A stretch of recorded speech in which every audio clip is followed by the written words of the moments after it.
nastaghfiruh wa na'udzu billahi min syururi anfusina wa min sayyiati a'malina.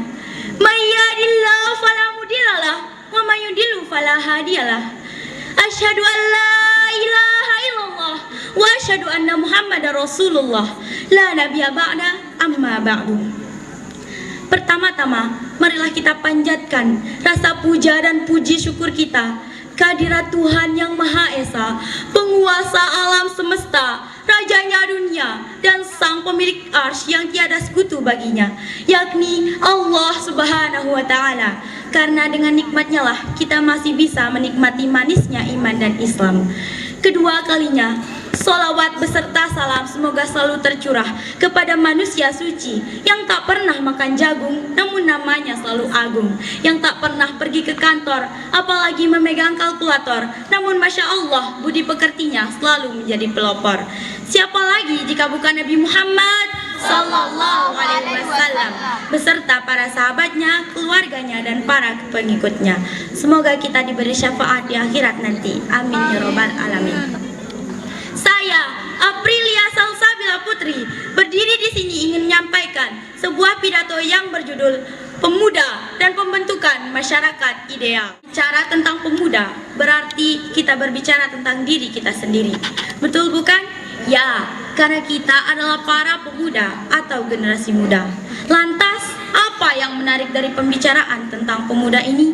Baiklah, ada beberapa pertimbangan.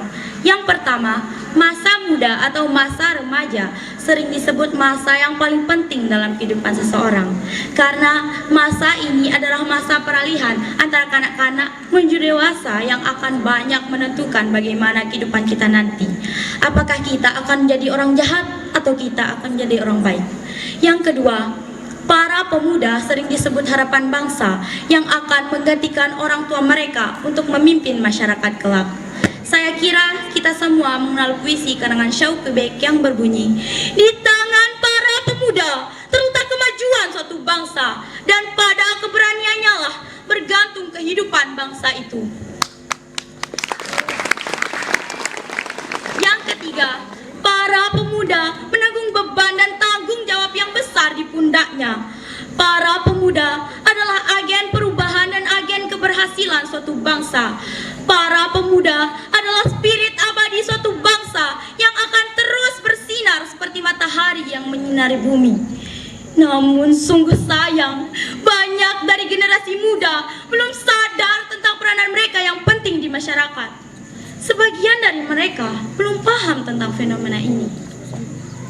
Sebenarnya kita ingin mereka tampil ke depan sebagai pemberani, namun nyatanya mereka penakut, pengecut. Kita ingin mereka terampil dan mandiri, namun nyatanya mereka terbelenggu dan tak bisa berbuat apapun.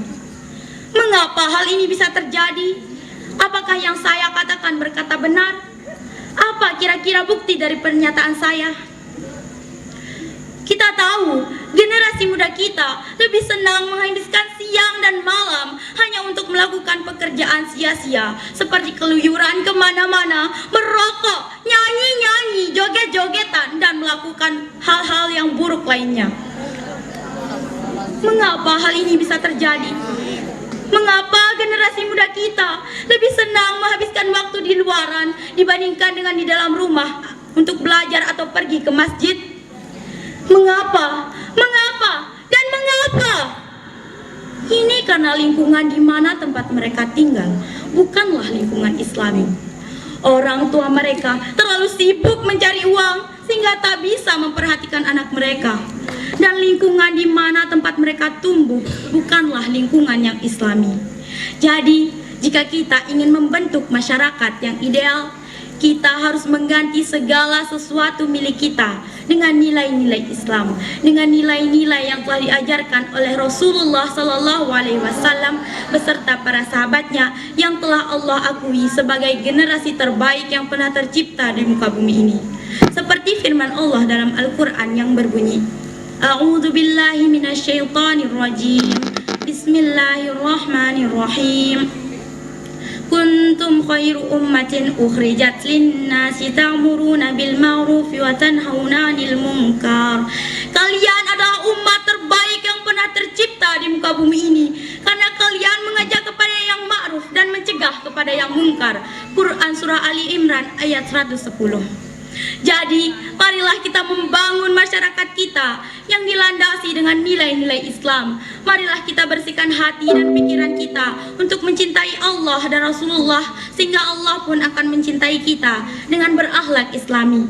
Marilah kita buang jauh-jauh nilai-nilai selain nilai Islam. Marilah kita bersatu, bahu-membahu untuk membentuk masyarakat yang ideal. Ini mungkin sulit bagi kita. Namun, jika kita tidak memulainya dari sekarang, kita tidak akan pernah meraihnya sampai kapanpun. Jadi, marilah kita membentuk generasi-generasi Islami dan masyarakat yang ideal. Mungkin sekian pidato dari saya. Terima kasih atas segala perhatiannya dan mohon maaf atas kekurangannya. Jika ada jarum patah, jangan dimasukkan ke dalam peti. Jika ada kata-kataku salah, mohon jangan dimasukkan ke dalam hati. Wassalamualaikum warahmatullahi wabarakatuh.